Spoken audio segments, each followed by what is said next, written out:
I'm Maya Chen. I'm 29, and 3 hours ago, I walked out of a video call with Dr. Amara Okafor from the UN Environment Program, who told me our small reforestation nonprofit in Portland could become the blueprint for global forest restoration. But right now, I'm sitting in my childhood bedroom in Sacramento, listening to my uncle downstairs tell my entire extended family that I'm still playing in the dirt like a child, and that maybe it's time I found a real career. Before we jump back in, tell us where you're tuning in from, and if this story touches you, make sure you're subscribed, because tomorrow I've saved something extra special for you. The irony cuts deeper than any rejection letter I've ever received. The smell of my aunt's famous garlic noodles should have felt like coming home, but instead it felt like walking into a courtroom where the verdict had already been decided. I'd driven up from Portland for my cousin Derek's engagement party, the same Derek who used to help me catch salamanders in the creek behind our grandmother's house. Now, he worked in finance and wore suits that cost more than my nonprofit's monthly operating budget. I should have known better than to mention the UN call. It happened during dinner when my mother asked her usual question with that practiced tone of concern she'd perfected over the years. "So, Maya, how's the tree thing going?" The way she said tree thing made my life's work sound like a hobby I'd outgrow, like collecting stickers or playing with dolls. I made the mistake of being honest. I told them about Dr. Okafor's call, about how our small-scale forest restoration model in the Columbia River Gorge had caught international attention, about how the UN wanted to study our community-based approach for potential replication in degraded ecosystems across 3 continents. I told them about the research proposal, the potential funding, the possibility of scaling our work beyond anything I'd ever imagined. The silence that followed felt like a held breath. Then my Uncle Richard, the one who'd never planted anything more complex than lawn grass, leaned back in his chair and laughed. Not a kind laugh, but the kind that dismisses before it understands. "Maya's been playing in the dirt so long she thinks the whole world wants to watch." The table erupted in polite chuckles, the kind families use to smooth over uncomfortable moments. My chest tightened. My cousin Derek, the salamander-catching boy I once knew, just shrugged and reached for more rice. My aunt changed the subject to Derek's fiance's wedding dress.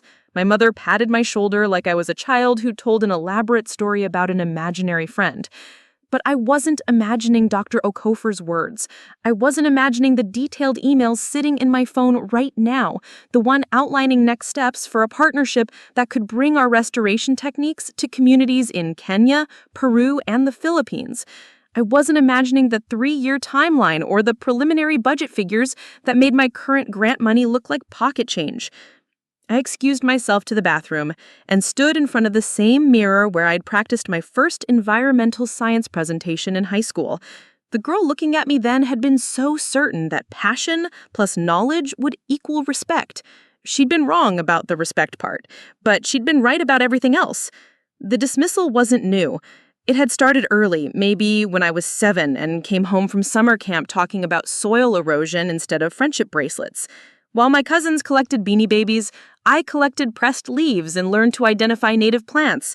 While they played house, I built miniature ecosystems in mason jars.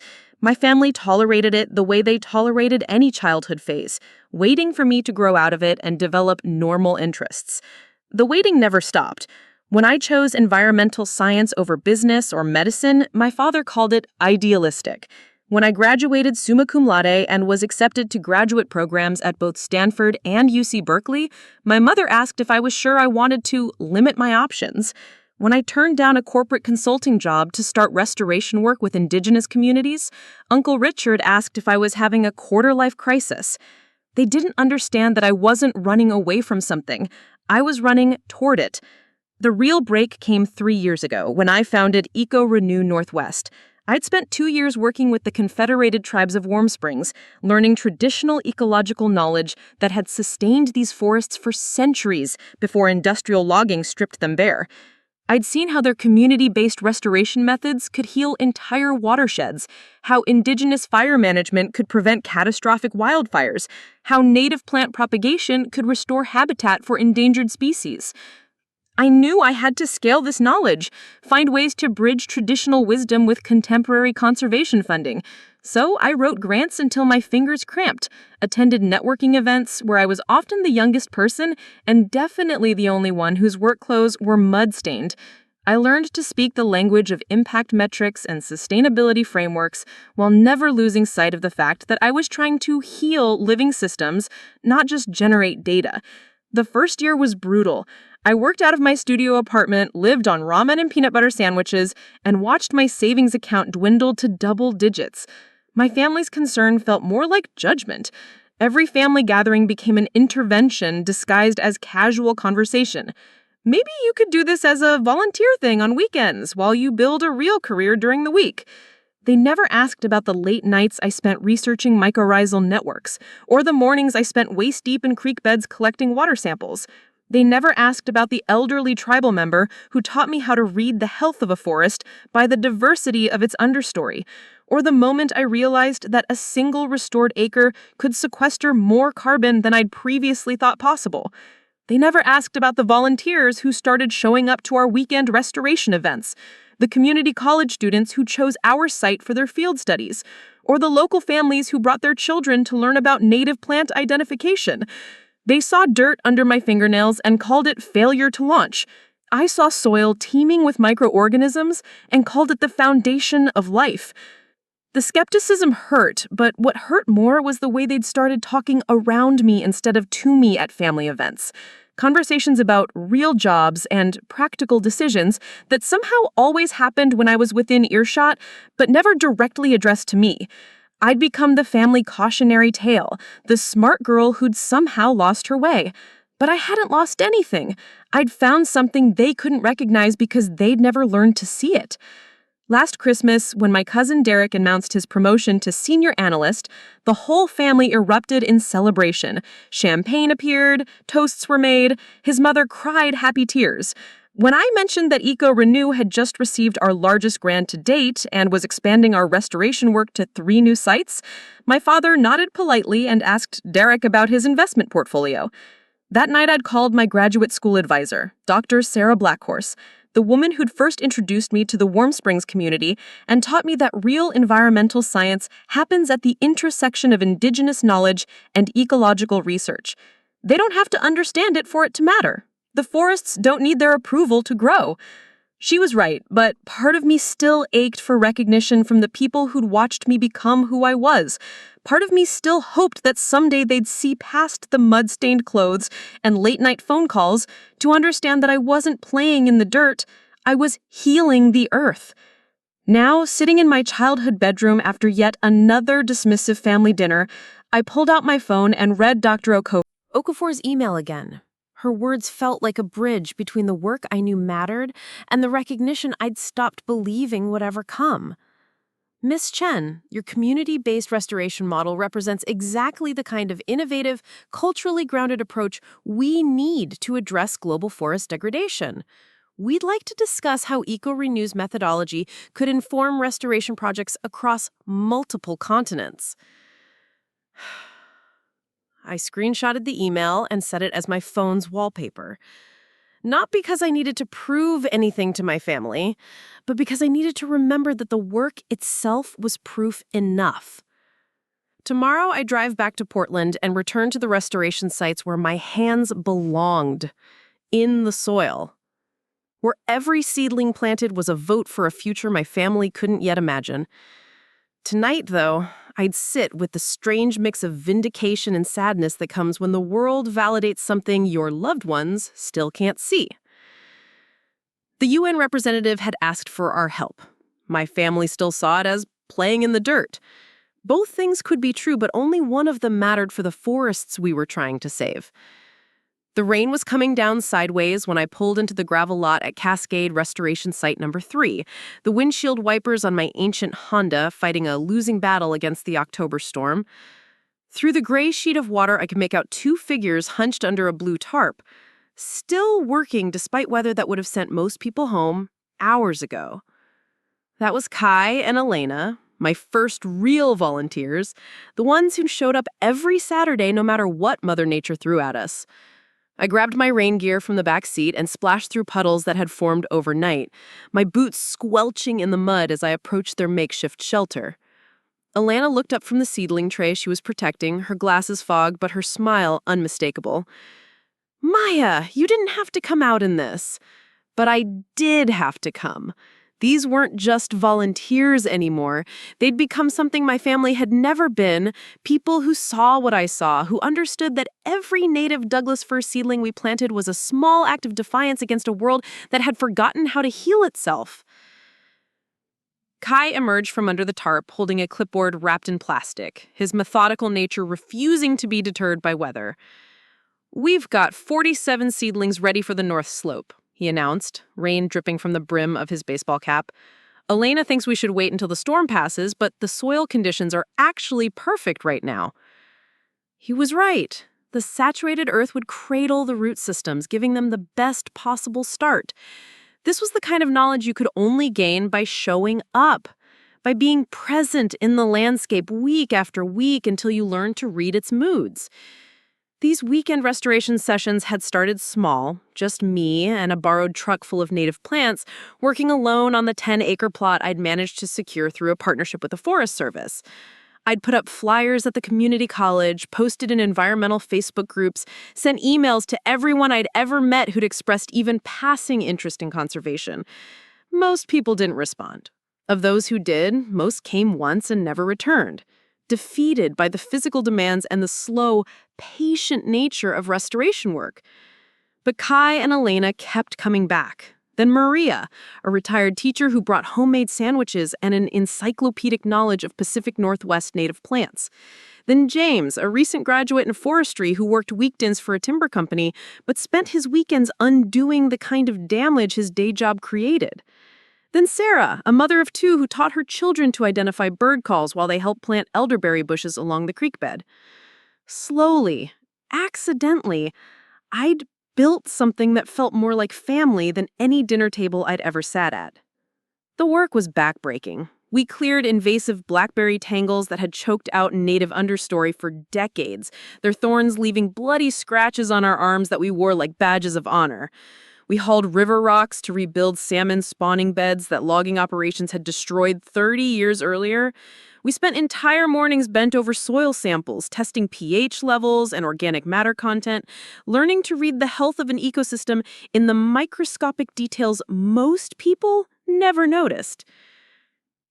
Every small victory felt enormous. The first time we spotted a great blue heron hunting in the creek we'd restored, Alina actually cried. When native trilliums began blooming in areas where we'd removed invasive species 2 seasons earlier, Kai took so many photos his phone ran out of storage. When a family of river otters made their home in the beaver dam complex we'd helped rebuild, Maria organized a celebration potluck that lasted until sunset. But for every victory, there were months of setbacks. Drought seasons that killed half our plantings despite daily watering schedules. Vandalism from ATV riders who saw our restoration sites as obstacles to their recreational activities. Bureaucratic delays that held up permits for critical erosion control projects. Grant applications that were rejected without explanation, leaving us scrambling to fund basic supplies like mulch and hand tools. The hardest part wasn't the physical exhaustion or the financial stress. It was the isolation from my own family. The growing distance between their world and mine that seemed to widen with every passing season. When I tried to share our successes, they listened with the polite attention reserved for children's school projects. When I mentioned the challenges, they saw confirmation of their belief that I was pursuing something unsustainable. Christmas dinner 2 years ago had been particularly brutal. My cousin Derek's engagement party had just been featured in the society pages, and my aunt couldn't stop talking about the venue, the photographer, the imported flowers. When my mother asked about my work, I made the mistake of mentioning that we'd just completed our largest restoration project to date, returning 15 acres of degraded pasture land to oak prairie habitat. "That's nice, dear," she said, then immediately turned to Derek to ask about his wedding registry. Later, when I was helping clear dishes, I overheard Uncle Richard talking to my father in the kitchen. She's 30 years old and still digging holes for a living. When is someone going to have a serious conversation with her about reality? My father's response was a non-committal murmur, but his silence felt like agreement. I excused myself and spent the rest of the evening on the back patio, calling Dr. Blackhorse, who listened patiently while I vented about feeling like an alien in my own family. "The land doesn't lie to you," she reminded me. "People do, even when they think they're helping. Trust what the forest tells you about your work, not what fear tells your family about your choices." She was right, but the loneliness still cut deep. I threw myself into the work with even more intensity, spending 12-hour days in the field, writing grant proposals until my eyes burned, attending every conference and workshop I could afford. I learned to speak the language of ecosystem services and carbon sequestration, translating our hands-on restoration work into the metrics that funding agencies understood. The breakthrough came last spring, when Dr. Jennifer Walsh from Portland State University approached me with a research collaboration. She'd been tracking our restoration sites using satellite imagery and had noticed something remarkable. Our community-based traditional knowledge approach was achieving forest recovery rates significantly higher than conventional restoration methods. The combination of indigenous fire management techniques, native plant propagation methods, and intensive community stewardship was creating resilient ecosystems that could withstand drought, invasive species pressure, and climate variability. "You're not just planting trees," she told me during our first research meeting. "You're rebuilding the social, ecological relationships that make forests resilient." This could change how we think about restoration on a global scale. She helped me write my first peer-reviewed publication, documenting our methods and outcomes in language that the academic world could recognize and validate. When the paper was accepted by the Journal of Applied Ecology, I called my parents to share the news. My mother congratulated me, but I could hear the confusion in her voice. She didn't understand what it meant to be published in a scientific journal, and I didn't know how to explain that this was my equivalent of Derek's promotion, my version of success. The publication led to speaking engagements at conservation conferences, where I found myself on panels with researchers and practitioners from around the world. I learned about similar community-based restoration projects in Brazil, Kenya, and the Philippines, and began to see how our small work in Oregon was part of a global movement toward more collaborative, culturally grounded approaches to environmental healing. But it was Dr. Walsh who recommended our work to her colleague at the UN Environment Program. There's a researcher in Nairobi who's been looking for examples of successful community-based forest restoration, she told me. I think you should connect with her. That connection led to a series of email exchanges with Dr. Amara Okafor, who was leading a global initiative to identify restoration approaches that could be adapted and scaled across different cultural and ecological contexts. She was particularly interested in how we'd integrated indigenous knowledge with contemporary science and how our volunteer-driven model had achieved both ecological and social sustainability. The video call invitation came on a Tuesday morning in September. Dr. Okafor wanted to discuss the possibility of featuring our work in a UN report on innovative restoration approaches and to explore whether our methodology could inform pilot projects in other regions. I sat in my tiny office above the community center, looking out at the restored oak prairie where native grasses were beginning their autumn dormancy, and tried to process what she was telling me. "Your approach represents exactly what we're looking for," she said, her words carrying across continents through a slightly pixelated video connection. "Community-driven restoration that combines traditional ecological knowledge with rigorous monitoring and adaptive management. We'd like to bring you to New York to present your work to our advisory committee." I hung up the phone and sat in silence for several minutes, watching a red-tailed hawk circle above the meadow where we'd removed invasive thistles and replanted native wildflowers. 3 years ago, that field had been a monoculture of non-native grasses, degraded and lifeless. Now it hummed with insect activity, supported resident bird populations, and sequestered carbon in its rebuilt soil organic matter. The transformation hadn't happened overnight. It had taken seasons of patient work, of showing up regardless of weather, of learning from failure and celebrating small victories. It had taken building relationships not just with the land, but with the people who were willing to tend it alongside me. I thought about my family's reaction when I told them about the UN opportunity, the way they'd smile politely and change the subject, still unable to see the significance of work that didn't fit their narrow definition of success. But I also thought about Kai and Elena and Maria and all the others who would understand exactly what this meant, who would celebrate not just the recognition, but the validation of everything we'd built together.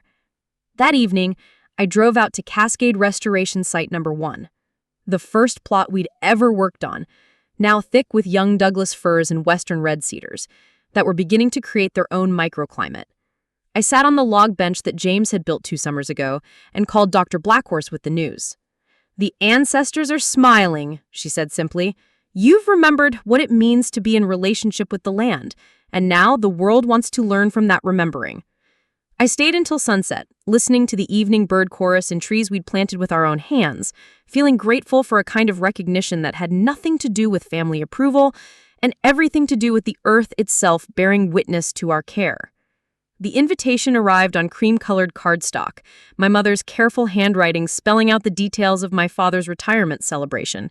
40 years as a civil engineer, the card announced, and the whole extended family would gather at the country club to honor his dedication to building infrastructure that lasts. I held the invitation for a long moment, running my thumb across the embossed lettering, before setting it on my kitchen counter, next to the printed boarding pass for my flight to New York. In 3 days, I would present Eco-Renew Northwest restoration methodology to the UN Environment Programme's Global Forest Advisory Committee. In 2 weeks, I would attend a retirement party where my own life's work would once again be invisible, where conversations about legacy and lasting impact would somehow exclude the woman who had spent her career healing damaged ecosystems. The juxtaposition felt almost absurd. I called my mother to confirm my attendance, and she spent 20 minutes detailing the catering menu and seating arrangements before asking, almost as an afterthought, how my work was going. "Actually, I'm flying to New York tomorrow to present our restoration model to the United Nations." The silence stretched so long I wondered if the call had dropped. "That's wonderful, dear," she finally said, but her tone suggested she didn't quite understand what I'd told her. "Will you be back in time for the party?" Standing in the UN headquarters 3 days later, looking out at the East River through floor-to-ceiling windows, I thought about that question. Will you be back in time for the party? As if presenting to an international body of environmental scientists was just a brief detour from the really important business of celebrating my father's retirement. Dr. Okafor had introduced me to the advisory committee with words that still made my chest tight with recognition. Maya Chen's community-based restoration approach represents a paradigm shift in how we think about forest recovery. Her integration of indigenous knowledge systems with contemporary ecological science has achieved restoration outcomes that exceed conventional methods by significant margins. We believe her methodology could inform restoration efforts across multiple continents. I stood at the podium in the conference room where global environmental policy was shaped, surrounded by researchers and practitioners from 6 continents, and shared the story of our work in Oregon. I talked about the Saturday morning volunteers who had become forest stewards, about the traditional burning practices we'd learned from tribal elders, about the careful monitoring that documented our success in rebuilding soil carbon, native plant diversity, and wildlife habitat. I showed before and after photographs of degraded clearcuts transformed into thriving young forests, of invasive monocultures replaced by native plant communities that supported dozens of bird species. The questions came fast and detailed. Dr. Martinez from Colombia wanted to know about our seed propagation techniques. The representative from Kenya asked about our community engagement strategies. A researcher from New Zealand was interested in our approach to invasive species management. These were my people. I realized these were the minds that understood why soil mycorrhizal networks mattered, why traditional ecological knowledge held keys to resilience that conventional forestry had forgotten. Your work demonstrates that restoration is fundamentally about relationships between plants and soil, between communities and landscapes, between traditional knowledge and contemporary science. This is the future of environmental healing. I flew back to Portland with a 3-year partnership agreement, funding for expansion to pilot sites in 4 countries, and an invitation to lead a UN working group on community-based restoration. My phone buzzed with congratulatory messages from colleagues around the world. Dr. Blackhorse sent a photo of an eagle soaring above the reservation where she worked, with the message, "The ancestors are smiling." But when I called my parents to share the news, my father answered with, "How is your trip?" in the same tone he might use to ask about a vacation. When I explained about the partnership and the international expansion, he said, "That sounds complicated," and handed the phone to my mother, who wanted to confirm that I'd be at the retirement party and whether I needed directions to the country club. The retirement celebration was held in the same ballroom where my cousin Derek had gotten married 2 years ago. All crystal chandeliers and white tablecloths, and the kind of understated elegance that spoke of old money and established traditions. I wore the navy blazer I had bought for the UN presentation, feeling simultaneously overdressed and completely out of place among my relatives in their cocktail attire and practiced small talk. Preparing and narrating this story took us a lot of time, so if you are enjoying it, subscribe to our channel. It means a lot to us. Now back to the story. The evening unfolded exactly as I had expected. Uncle Richard held court near the bar, regaling anyone who would listen with stories about my father's engineering projects, the bridges and water treatment plants that would serve communities for generations. My cousins discussed real estate markets and school districts and vacation destinations with the easy confidence of people whose lives had followed predictable paths.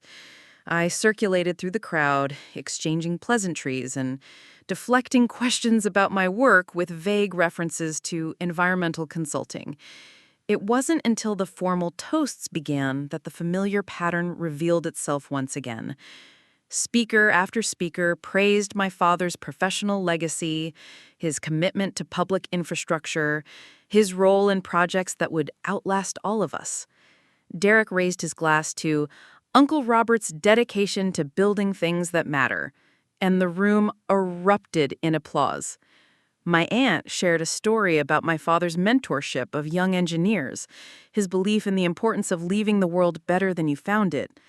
When my turn came to speak, I kept it brief. I talked about my father's work ethic, his integrity, his example of public service. I did not mention that I had spent my own career trying to repair the kind of environmental damage that infrastructure projects like his often caused. I did not mention that I was now working with the United Nations to scale restoration approaches globally. I did not mention that 3 days earlier, I had stood in front of the world's leading environmental scientist and been recognized as an expert in my field. I sat down to polite applause and watched my mother dab at her eyes, overcome with emotion at what she saw as a perfect family celebration. Later, as the evening wound down and relatives began making their departure plans, I found myself standing on the country club's terrace, looking out at a perfectly manicured landscape of non-native grasses and ornamental shrubs that required constant irrigation and chemical inputs to maintain their artificial perfection. Uncle Richard joined me, loosening his tie and carrying a brandy that probably cost more than my monthly salary. "So, Maya," he said, settling into the comfortable tone of someone who is about to offer unsolicited advice. "Your father's retiring, Derek's got his promotion, everyone's moving forward with their lives. When are you going to stop playing around and figure out what you really want to do?" I turned to look at him, this man who had never planted a native tree, never restored a damaged watershed, never spent a Saturday morning teaching children how to identify bird calls in the forest they were helping to rebuild. "I know exactly what I want to do, and I'm already doing it." He laughed, the same dismissive sound I'd been hearing my entire life. "Come on, Maya. You're 30 years old. This tree-hugging thing was cute when you were younger. But don't you think it's time to grow up? Find a husband, start a family, get a real job that uses your education?" Something shifted inside me then. Not anger, but clarity. For 30 years, I had been trying to translate my work into language they could understand, hoping that eventually they would see the value in what I was building. But standing there on that sterile terrace, surrounded by the artificial perfection of a landscape that required constant maintenance to survive, I finally understood that they would never see it because they had never learned to look. "Uncle Richard," I said, keeping my voice steady, "3 days ago, I presented to the United Nations Environment Program. They're funding our restoration work for the next 3 years and expanding it to 4 countries. Our methodology is being studied by researchers on 6 continents. I'm leading a global working group on community-based forest restoration." He stared at me for a moment, processing information that didn't fit his understanding of who I was or what I did. "The United Nations," he repeated slowly. "Yes, they called our work a paradigm shift in environmental healing. They said it represents the future of forest restoration." Uncle Richard took a sip of his brandy, and I watched him struggle to reconcile this information with his decades-old image of me as the family member who had lost her way. "Well," he said finally, "I guess that's something." I almost laughed. I guess that's something. International recognition, global expansion, partnership with the world's leading environmental body. I guess that's something. Yes, it is something. I didn't wait for him to respond. I walked back into the ballroom, found my parents to say goodbye, and drove home through the Oregon darkness, past clear cuts and tree farms and the wilderness areas where old-growth forests still remembered what the landscape had been before we broke it. But I also drove past the restoration sites where young Douglas firs were reaching toward the sky, where native understory plants were rebuilding soil communities, where the work of healing was happening 1 acre at a time. I thought about Kai and Elena, probably planning next weekend's planting schedule despite the approaching winter weather. I thought about Maria, who had started a native plant propagation program at her church. I thought about the international colleagues who were already emailing about collaboration possibilities, about the communities in Kenya and Peru and the Philippines who would soon be adapting our restoration methods to their own landscapes. At home, I poured myself a glass of wine and stood in my kitchen, looking at the boarding pass from my UN trip that still sat next to my father's retirement invitation. 2 different worlds, 2 different definitions of success.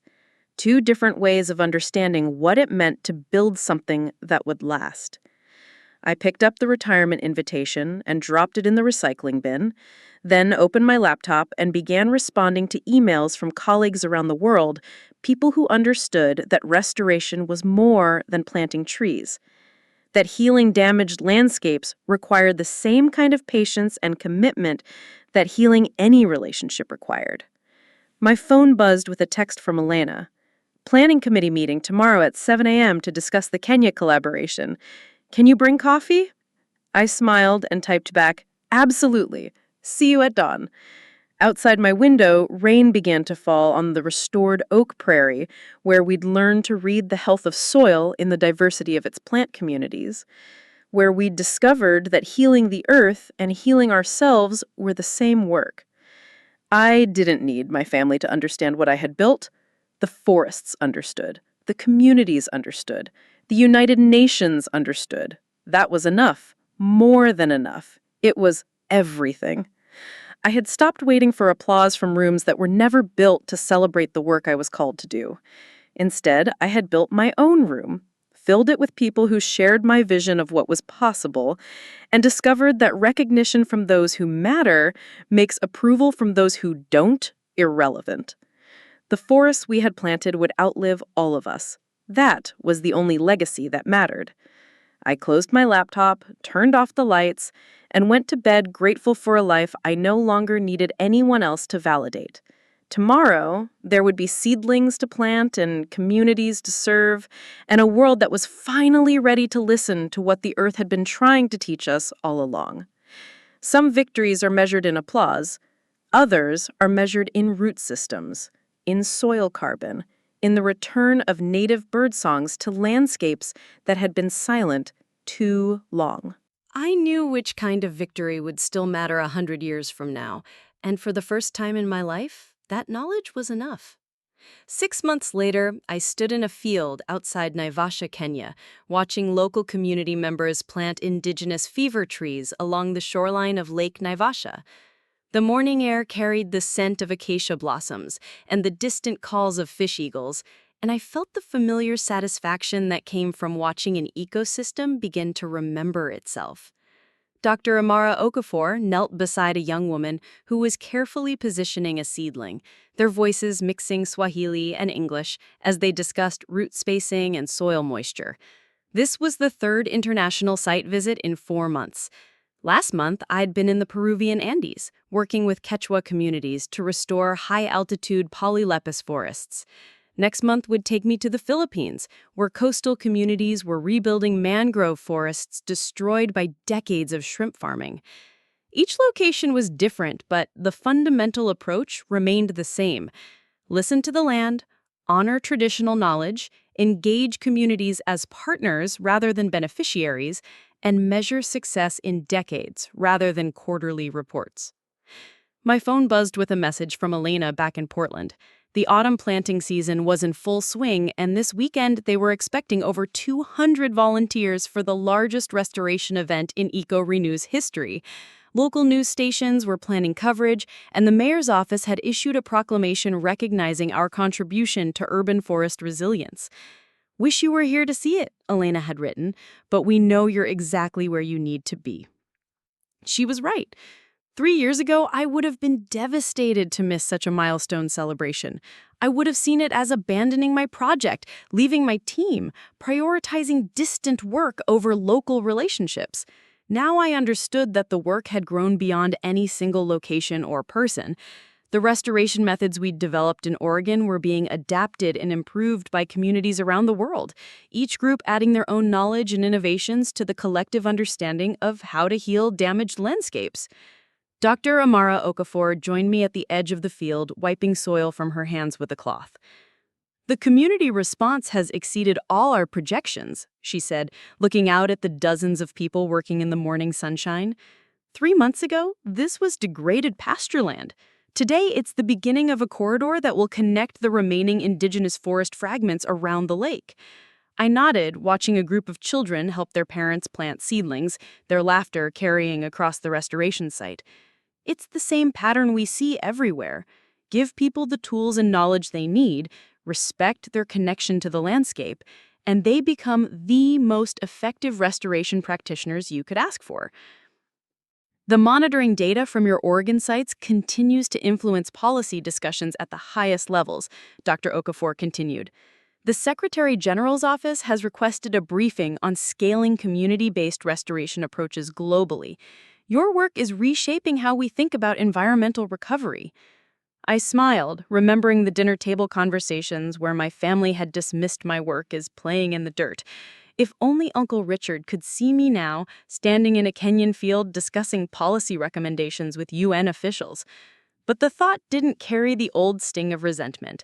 Their inability to understand hadn't changed, but my need for their understanding had dissolved completely. The flight home took me through London, where I had a 6-hour layover and decided to use the time for calls with colleagues in different time zones. Sitting in the airport terminal, I found myself in back-to-back conversations with restoration practitioners in Australia, graduate students in Sweden who were adapting our methodology for boreal forest recovery, and a tribal council in British Columbia that wanted to incorporate our community engagement strategies into their traditional territory management plans. These were the conversations that energize me now, not the polite small talk of family gatherings where I tried to make my work sound less threatening, but the detailed technical discussions with people who understood the complexity of ecological relationships, who shared my excitement about mycorrhizal networks and native seed propagation, and the slow, patient work of rebuilding soil communities. By the time I landed in Portland, I was exhausted but exhilarated, my mind buzzing with ideas for new collaborations and innovations. Kai picked me up at the airport, immediately launching into updates about the weekend restoration event, the new partnership with Portland Community College, and the documentary crew that wanted to film our work for a series about climate solutions. Oh, and your mother called the office, he mentioned as we merged onto the freeway. She wanted to know if you were back yet. Something about a family barbecue this weekend. I laughed, not from humor, but from the recognition of how little my family's rhythms had changed while my own life had transformed completely. I'll call her tomorrow, after I catch up on everything here. But I found myself calling her that evening instead, sitting in my kitchen with a cup of tea and looking out at the restored oak prairie where native grasses were beginning their spring growth. My mother answered on the second ring, immediately launching into details about my cousin Derek's new house and my aunt's upcoming knee surgery and the family barbecue she was planning for my father's birthday. "We'd love to have you there," she said, in the same tone she'd used when I was 12 and she wanted me to attend Derek's piano recital. "It's been so long since we've all been together." "I'll try," I said, knowing that I probably wouldn't make it, but no longer feeling guilty about the choice. I'm pretty busy with work right now. "How's the tree thing going?" she asked, and I could hear her moving around the kitchen, probably preparing dinner while we talked. "It's going well," I said simply. "We're expanding internationally, working with communities in Kenya, Peru, the Philippines. The UN is funding our methodology development for the next 5 years." "That's nice, dear. Are you eating enough? You sounded tired." I smiled into the phone, no longer frustrated by her inability to grasp the significance of what I was sharing. "I'm eating fine, Mom. Just got back from Kenya yesterday." "Kenya? That sounds dangerous. Are you sure you should be traveling so much?" "It's not dangerous. It's beautiful. We're helping communities restore their forests." "Well, be careful. You know how your father worries about you gallivanting around the world." Gallivanting, as if conducting internationally recognized research and building global partnerships was a frivolous adventure rather than the culmination of years of dedicated work. But that familiar dismissal couldn't touch the deep sense of purpose I'd found in my life. Let them see it as gallivanting if that helped them sleep at night. I knew what it really was. 2 weeks later, I did make it to the family barbecue, arriving late with soil still under my fingernails from a morning spent at our newest restoration site. The familiar scene unfolded exactly as I'd expected. Uncle Richard holding court by the grill, my cousins discussing their children's school achievements, my parents fussing over seating arrangements and who wanted what to drink. But this time, I moved through the gathering with a different energy. When Uncle Richard asked about my work, I mentioned the UN partnership and the international expansion without waiting for his approval or understanding. When Derek made a joke about my dirt hobby, I smiled and redirected the conversation to his own projects without feeling defensive. When my mother introduced me to a neighbor as our Maya, who works with trees, I added, I lead international forest restoration initiatives, without apology or explanation. The conversation that surprised me most came from my cousin Jenny, Derek's younger sister, who pulled me aside while the adults were arguing about politics on the back patio. "I've been following your work online," she said quietly. "The documentary that came out last month was incredible. I had no idea you were doing work on that scale." I looked at her. Really looked, seeing past the family dynamics to a young woman who was genuinely curious about the world beyond her immediate experience. "Thank you for watching it," I said. "It means a lot to know that someone in the family actually understands what we're doing." "I'm thinking about changing my major," she continued, "from business to environmental science. Watching your work made me realize there are ways to make a living doing something that actually matters." I felt something shift in my chest, a warmth that had nothing to do with validation and everything to do with connection. "If you want to talk about programs or career paths, I'd be happy to help," I said. "There are so many opportunities in restoration work now, especially for people who understand community engagement." She nodded eagerly, and we spent the next hour talking about graduate programs and research opportunities and the growing field of ecological restoration. For the first time at a family gathering, I found myself in a conversation about my work that felt genuine rather than performative. Driving home that evening, I thought about the changes that had accumulated over the past year. Not just in my work or my international recognition, but in how I moved through the world. I no longer shrank when people didn't understand my choices. I no longer explained or defended or apologized for work that was reshaping how humans related to damaged landscapes. My phone rang as I pulled into my driveway, Dr. Blackhorse's name appearing on the screen. "How was the family gathering?" she asked, as if she could sense exactly what I'd been thinking about. "Different," I said. "I didn't need them to be different. I was different." "That's the real restoration work," she said, "healing the parts of ourselves that believed we needed their approval to be whole." She was right, as always. The same patience and persistence I'd learned to apply to damaged ecosystems had somehow taught me how to heal the damaged relationship between my authentic self and my need for external validation. The forests had been my teachers in more ways than I'd ever imagined. That night, I sat at my kitchen table, writing in the journal I'd started keeping during my travels, documenting not just the technical aspects of restoration work, but the personal transformations that seemed to accompany the ecological healing. Page after page filled with observations about how communities changed when they reconnected with their landscapes, how individuals discovered new sources of purpose and identity through hands-on environmental stewardship. Tomorrow, I would fly to the Philippines to begin the final phase of our mangrove restoration project. Next month would bring the annual conference where restoration practitioners from around the world would gather to share innovations and form new collaborations. Next year would likely bring opportunities I couldn't yet imagine, as the field continued to evolve and expand. But tonight, I was simply grateful to be living a life that aligned with my deepest values, surrounded by colleagues who shared my vision of what was possible, engaged in work that would outlive all of us. I no longer needed my family to understand my choices because I finally understood them myself. And that understanding ran deeper than approval, stronger than recognition, more lasting than any validation they could have offered. I closed my journal and turned off the lights, ready for whatever tomorrow's restoration work would bring. 5 years have passed since that dinner at my father's retirement celebration, and I'm writing this from a cabin in the Cascade Mountains, where I've come to find the quiet I need to process what happened today. The morning started like most mornings in my transformed life, with purpose, with clarity, with the deep satisfaction that comes from work that matters.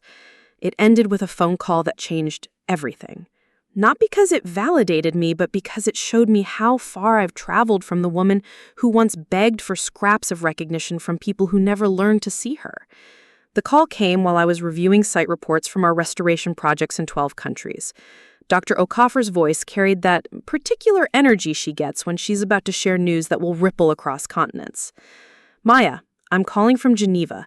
The Secretary General wants to nominate Eco-Renew Northwest for the Champions of the Earth Award, the highest environmental honor the United Nations bestows." I set down my coffee and walked to the window of my office, looking out at the restored oak prairie where volunteers would gather tomorrow morning to continue work that had become a movement. "Tell me more," I said, though part of me was already calculating the travel schedule, the media commitments, the ways this recognition would amplify our ability to support communities around the world. "Your community-based restoration methodology has been implemented across 37 countries. The carbon sequestration data alone represents a significant contribution to global climate goals. But it's more than that. You've proven that environmental healing and social healing are the same work. You've shown that local communities are the most effective stewards of their own landscapes when given proper support and recognition." She paused, and I could hear the shuffle of papers in the background. The award ceremony would be in December, New York. The Secretary General himself would present it. There would be significant media coverage, opportunities to address world leaders about scaling restoration approaches globally. I thanked her and hung up, then sat in the silence of my office for a long time. Not because I was overwhelmed by the honor, though it was extraordinary, but because I realized that the woman who had once stood on a terrace at the Metropolitan, watching her family celebrate without her, would have seen this moment as ultimate vindication, proof that she had been right all along, evidence to wave in front of people who never believed in her work. But I am not that woman anymore. The recognition felt wonderful, not because it validated my worth, but because it amplified my ability to serve. Not because it proved anything to my family, but because it would open doors for communities around the world who were doing the patient, essential work of healing damaged landscapes. I called Elena first, then Kai, then Maria. Their excitement was infectious. Not because they needed external validation either, but because they understood what this platform could do for the movement we had built together. We're going to need a bigger conference room for tomorrow's planning meeting, Elena laughed. This changes what's possible. She was right. Within hours, my inbox filled with congratulations from colleagues, interview requests from journalists, invitations to speak at conferences I'd only dreamed of attending. But the message that moved me most came from Dr. Blackhorse. The little girl who collected pressed leaves is now teaching the world how to heal itself. The ancestors are dancing. That evening, I drove up to the mountain cabin where I come when I need perspective. It's a simple place. No internet, no distractions, just windows that frame old-growth forest and a fireplace where I can think without interference. I've come here after every major milestone in my work, not to celebrate, but to understand what each achievement means for the path ahead. Tonight, I built a fire and opened a bottle of wine I'd been saving for something significant. Not because winning awards requires celebration, but because reaching the point where awards feel like tools rather than treasures seemed worth marking. I pulled out the journal I've kept since my first international trip, pages now filled with observations from restoration sites around the world, conversations with community leaders who had become friends, reflections on how healing landscapes and healing ourselves required the same fundamental commitment to showing up day after day. As I wrote, I thought about the trajectory that had brought me here, not just the professional milestones, but the internal shifts that had made this moment possible. The gradual release of needing my family's approval, the discovery that chosen community could provide deeper support than biological family ever had, the understanding that purpose-driven work creates its own form of belonging. The next morning, I woke before dawn and hiked to a ridge where I could watch the sunrise over the Cascade Range. The light moved slowly across peaks and valleys, illuminating a landscape that bore the scars of logging and fire, and also the healing work of restoration projects that had begun decades before I was born. This was the long view that my work required, the understanding that environmental healing happens across generations, that individual recognition matters less than collective progress. My phone buzzed with a text from my mother. Saw the news about your UN award online. Very proud of you. Will there be a ceremony? I smiled at the message, not because it represented the validation I'd once craved, but because it showed how much I'd changed. 3 years ago, that text would have felt like too little, too late. Now it felt like a small gesture from a woman who loved me in the only way she knew how, even if she'd never fully understood the path I'd chosen. I drove back to Portland that afternoon, ready for the flurry of activity that major recognition always brings. The office buzzed with energy as our team fielded calls from media outlets, updated our website to handle increased traffic, and scheduled meetings with funders who suddenly wanted to support our work. But underneath the excitement, I felt the steady calm that comes from knowing this attention was simply a tool for amplifying impact. Elena had already started fielding interview requests, her natural gift for communication making her the perfect spokesperson for our technical work. National Geographic wants to do a feature story, she told me, scrolling through her notes. The BBC is interested in a documentary, and we've got requests from universities in 6 countries wanting to establish research partnerships. Kai emerged from his office holding a printout of the application for the award, which had required detailed documentation of our impact across multiple metrics. Did you know we've trained over 15,000 restoration practitioners worldwide? He asked. I lost track of the numbers until I had to compile them all. The numbers were staggering, even to me. 37 countries implementing our methodology, 423,000 acres of degraded land under restoration using our community-based approach, over 2 million tons of carbon sequestered in rebuilt soil and new forest growth. But the statistics that mattered most couldn't be quantified. The communities that had rediscovered their connection to their landscapes, the young people who had found purpose in environmental stewardship, the traditional knowledge holders who had been recognized as the experts they'd always been. That weekend, I attended the monthly gathering of our local volunteer corps, now grown to include over 300 regular participants from across the Portland metro area. We met in a community center that had been built with sustainable materials and powered by renewable energy, the kind of infrastructure that reflected our values rather than just our budget constraints.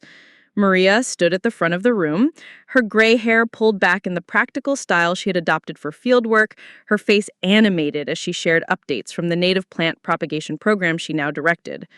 "We've got seedlings ready for spring planting across 8 sites," she announced, "and the school district has approved our environmental education curriculum for all elementary schools in the county."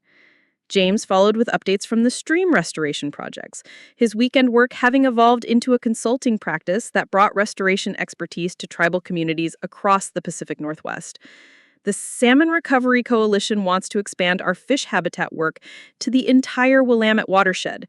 We're talking about a 20-year, multi-million-dollar restoration effort. But the announcement that brought the biggest applause was Elena's.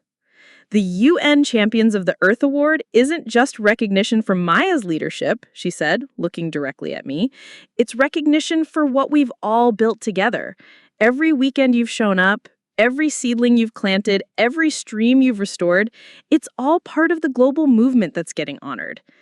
After the meeting, I lingered in the parking lot with some of the original volunteers, the ones who had stuck with the work when it was just a handful of people trying to heal 10 acres of damaged land. We stood in the cool evening air, our breath visible in small clouds, and I felt the particular satisfaction that comes from seeing a vision become reality through collective effort. "Remember when we thought 50 volunteers was a huge turnout?" Kai laughed, looking back at the community center where people were still exchanging contact information and making plans for next weekend's activities. "Remember when Maya's biggest worry was getting grant money for hand tools?" Elena added. "Now we're coordinating restoration work across continents." I smiled, but my mind was already moving to the challenges ahead. The award would bring opportunities, but also expectations. Media attention would raise our profile, but might also attract criticism from those who saw community-based approaches as too slow, too small-scale, too idealistic for the scope of environmental crisis we faced. "The real work starts now," I said. "This recognition is a platform, not a destination. We have to use it wisely." They nodded, understanding that success in our field was measured not in awards or acclaim, but in acres restored, communities empowered, carbon sequestered, species recovered. The UN award was meaningful because it would amplify our ability to achieve those outcomes, not because it validated our worth as human beings. The following week brought a series of interviews that tested my ability to communicate our approach to audiences who might not understand the patience that restoration work requires. A reporter from the Wall Street Journal wanted to know about our business model and seemed frustrated when I explained that environmental healing couldn't be reduced to quarterly profit margins. A television producer kept asking for before and after photos that would show dramatic transformation, not understanding that the most important changes in restoration work happen underground, in soil communities that rebuild slowly over years. But there were also conversations that energized me. A call with indigenous leaders from the Amazon who wanted to adapt our documentation methods to support their land rights claims. An email exchange with university researchers in Bangladesh who were using our community engagement strategies for mangrove restoration after cyclone damage. A video conference with restoration practitioners in drought-affected regions of Australia who were modifying our techniques for water-limited environments. These were the connections that mattered most, not the media attention or the prestigious recognition, but the growing network of people around the world who understood that healing damaged landscapes required healing the relationships between humans and the land they depended on. A month before the awards ceremony, I received an unexpected invitation. My cousin Jenny, the one who had expressed interest in environmental science at the family barbecue, had been accepted to graduate school and wanted to spend her winter break volunteering with our restoration projects. "I want to understand what you've built here," she wrote, "not just the environmental impact, but how you've created this kind of community around shared purpose." She arrived on a cold December morning, dressed in the kind of outdoor gear that suggested she'd been doing her research. I picked her up at the airport and drove directly to our newest restoration site, a 50-acre plot where we were rebuilding prairie habitat that had been degraded by decades of invasive species and inappropriate grazing. "It doesn't look like much yet," I told her as we walked through winter-dormant grassland where native plant communities were slowly reestablishing themselves. Restoration work requires faith that what you can't see yet is happening underground. She knelt to examine the soil, using techniques I'd taught her to identify signs of biological activity. "There's so much life in this dirt," she said, looking up with the kind of wonder I remembered feeling during my first restoration projects. "I can see why you fell in love with this work." Over the next 2 weeks, Jenny threw herself into the physical labor of restoration with the enthusiasm of someone discovering her calling. She learned to identify native plants by their winter skeletons, to read water flow patterns in the landscape, to understand how different species create habitat for each other in complex ecological relationships. But more than the technical skills, she seemed to absorb the community culture we'd built around the work. She joined our morning huddles, where volunteers shared updates and challenges. She participated in the evening reflection sessions, where we processed what we'd learned and planned future activities. She helped with the winter solstice celebration, where we honored the year's work and set intentions for the year ahead. "This isn't just environmental work," she told me one evening as we cleaned tools after a day of invasive species removal. "It's like you've created a way of life that's completely different from anything I grew up with. People here actually listen to each other. They care about something bigger than their own success." She was right. Without consciously planning it, we had built a culture that reflected the ecological principles we were trying to restore. Diversity of perspectives was valued. Collaboration was prioritized over competition. Long-term thinking guided short-term decisions. Individual contributions were recognized as part of collective achievement. I used to think success meant climbing some kind of ladder, getting the right job, making the right amount of money, impressing the right people. But watching you and Elena and Kai and everyone else, I can see there's a completely different way to think about what a meaningful life looks like. Her words reminded me of my own transformation, the gradual shift from external validation to internal purpose that had happened so slowly, I'd barely noticed it until I looked back. "The work changes you," I told her. "When you spend your days trying to heal damaged systems, you start to understand how to heal the damaged parts of yourself, too." The award ceremony in New York was scheduled for the first week of December, timed to coincide with international climate negotiations that would bring environmental leaders from around the world to the city. Dr. Okafor had arranged for me to present our methodology to a special session on nature-based climate solutions, an opportunity to influence policy discussions at the highest levels. I flew to New York with Elena and Kai, bringing documentation of our work that filled 3 large binders: photos of restoration sites before and after our intervention, scientific papers documenting our carbon sequestration and biodiversity outcomes, letters from community partners describing how our approach had strengthened their connection to their traditional territories. The UN headquarters building felt different this time, not intimidating as it had during my first visit, but simply large. Another institutional space where important conversations happened, but not the only place where the real work of environmental healing was being done. The award ceremony itself was held in the General Assembly Hall with representatives from nearly 190 countries in attendance. I sat in the front row with the other award recipients, listening to speeches about the urgency of environmental action, the importance of innovative solutions, the need for approaches that could be scaled globally.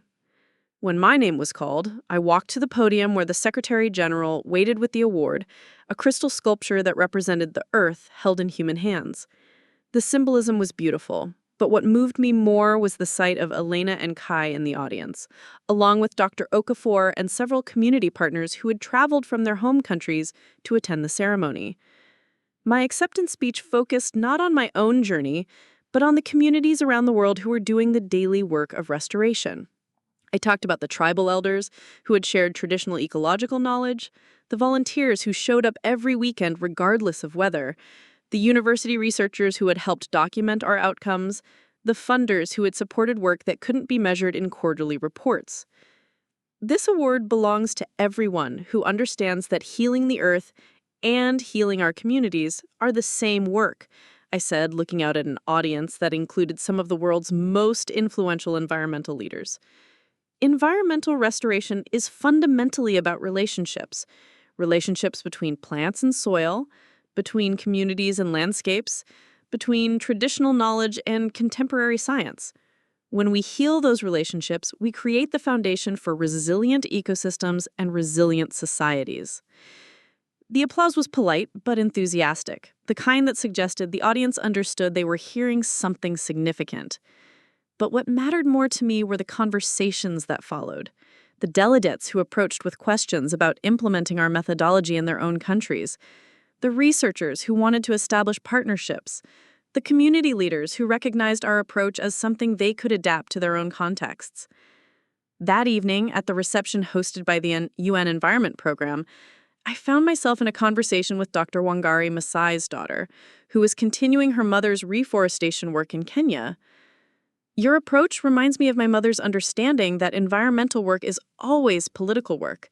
When you empower communities to restore their own landscapes, you're also empowering them to make decisions about their own futures. She was right. Without intentionally setting out to do political work, our restoration projects had become exercises in community self-determination. When people learned to read the health of their own watersheds, to propagate their own native plants, to monitor the success of their own restoration efforts, they were also learning to take responsibility for their own environmental futures. I flew back to Portland with a deeper understanding of how our local work connected to global movements for environmental and social justice. The award wasn't just recognition for technical innovation, but acknowledgement that community-based restoration represented a different way of thinking about human relationships with the natural world. Jenny met me at the airport, eager to hear about the ceremony and the conversations that had followed. As we drove through the city toward the mountains where I needed to process everything that had happened, she asked the question I'd been pondering since the award presentation. What happens now? Do you keep doing the same work, just at a bigger scale? Or does this recognition change what's possible? I considered her question as we wound through the foothills toward the cabin where I'd done my most important thinking over the years. The work itself doesn't change, I said finally. Restoration still requires patience, community engagement, long-term commitment. But the platform changes what we can accomplish.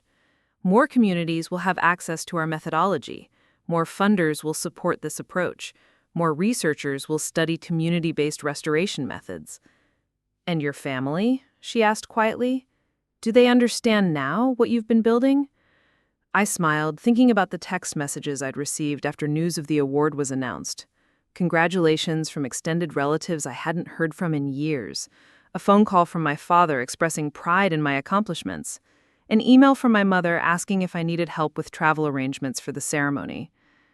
They understand that I've achieved something significant, I said.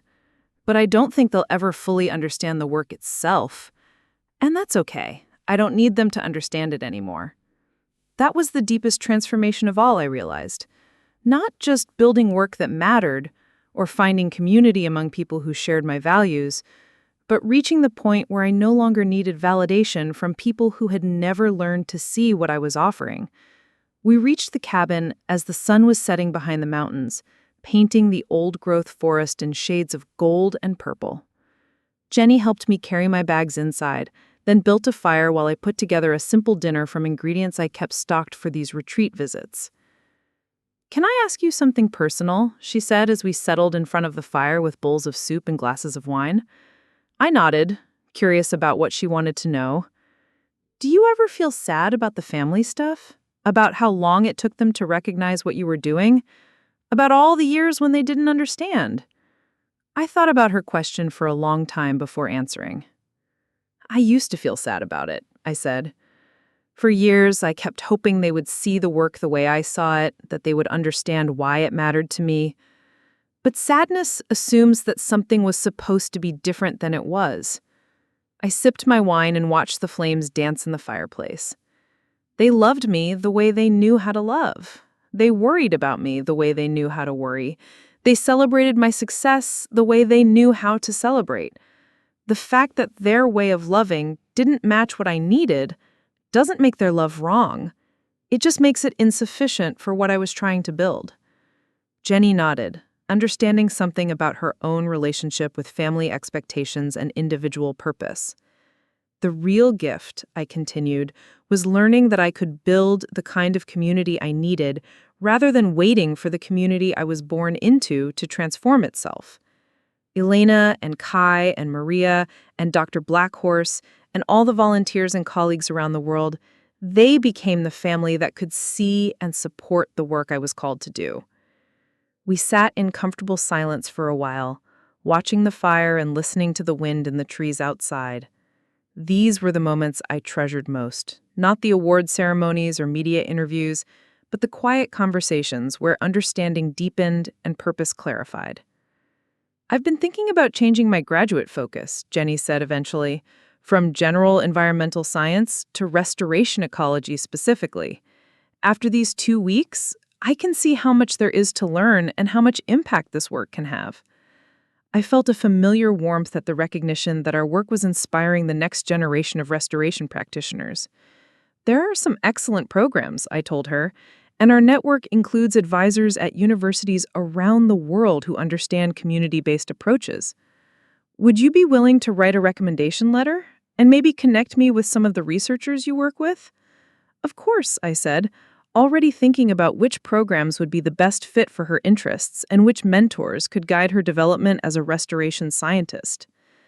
As the evening wore on, we talked about the future of restoration work, the challenges that climate change was bringing to ecosystems around the world, the opportunities that new technologies were creating for monitoring and documentation.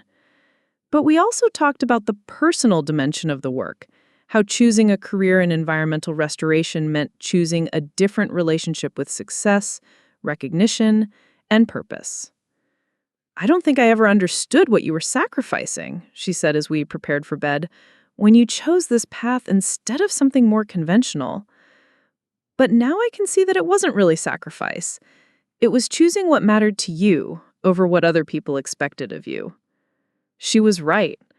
What my family had seen as sacrifice, the rejection of traditional career paths, the acceptance of lower income, the commitment to work that couldn't be easily explained at dinner parties, I had experienced as choosing authenticity over conformity, purpose over prestige, long-term impact over short-term recognition. The next morning, I woke before dawn and hiked to the ridge where I always came to think through major decisions. The landscape spread out below me in the gray light before sunrise, a patchwork of old-growth forest, clear cuts in various stages of recovery, and restoration projects that were slowly healing the scars left by decades of extraction. This was the view that had shaped my understanding of environmental work, not pristine wilderness that needed protection, but damaged landscapes that needed healing.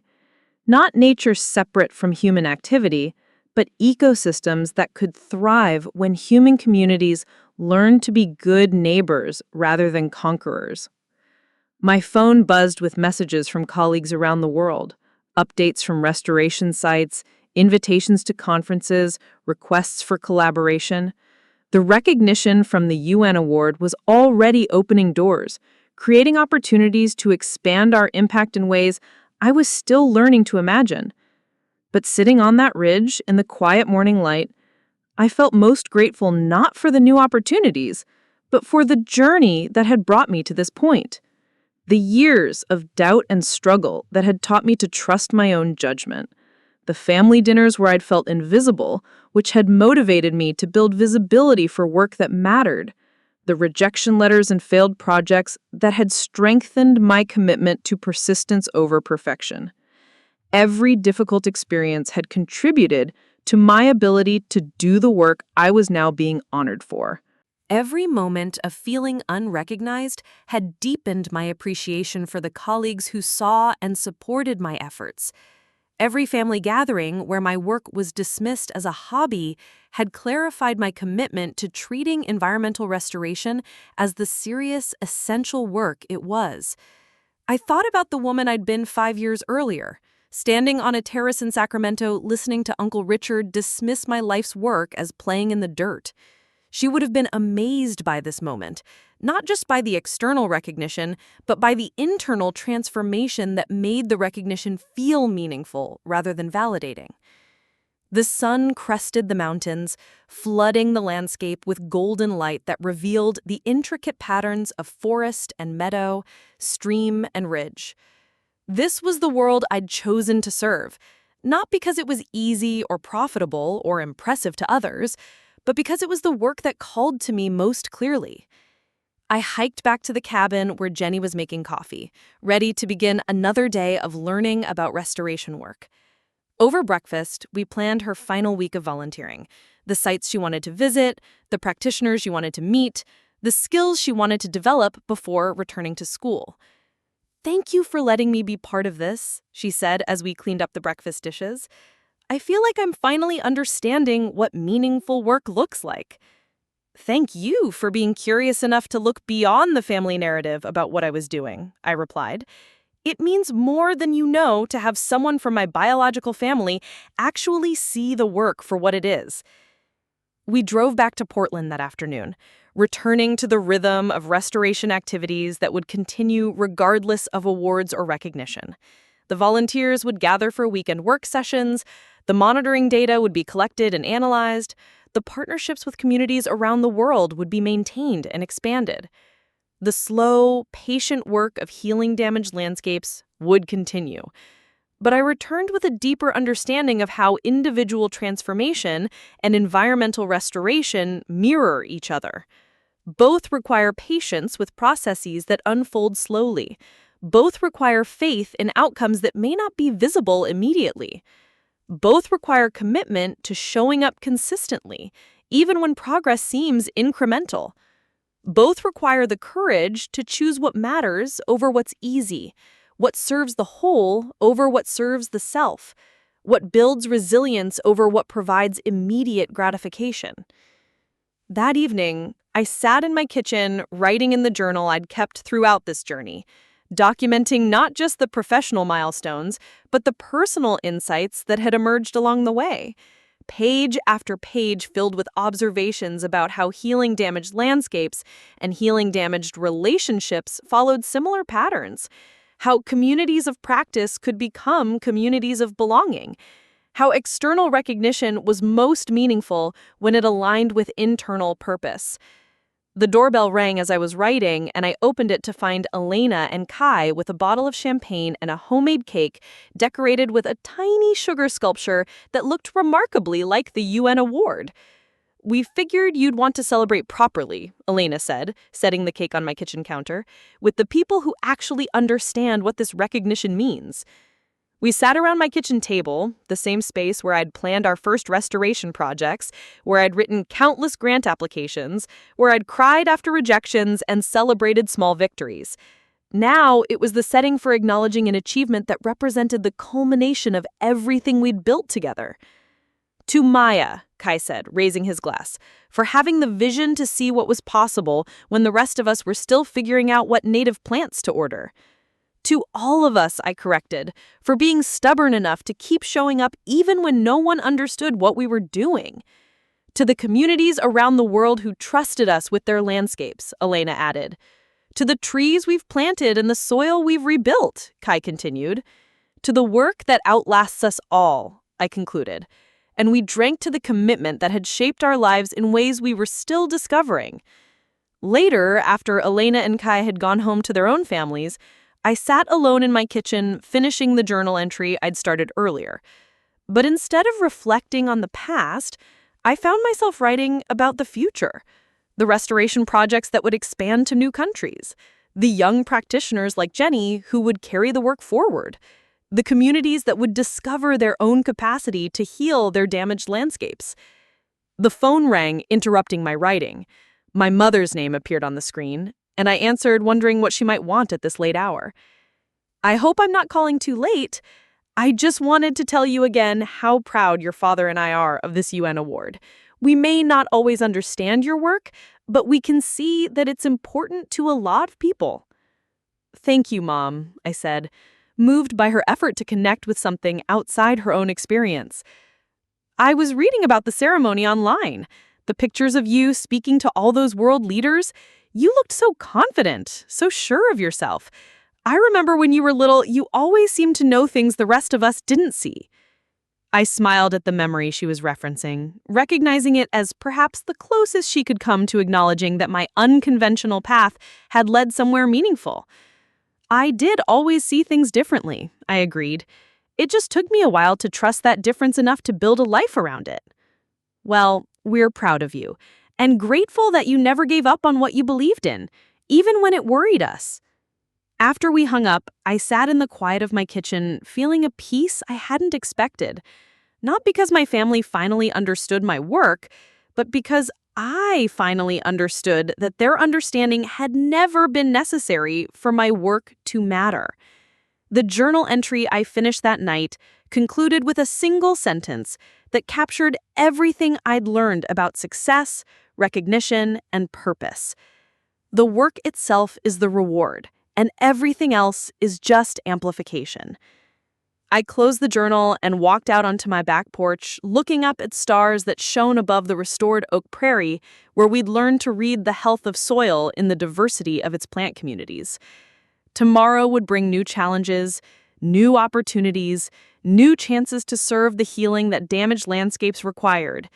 But tonight, I was simply grateful to be living a life that aligned with my deepest values, surrounded by colleagues who shared my commitment to patient, persistent work, engaged in efforts that would continue long after any award had been forgotten.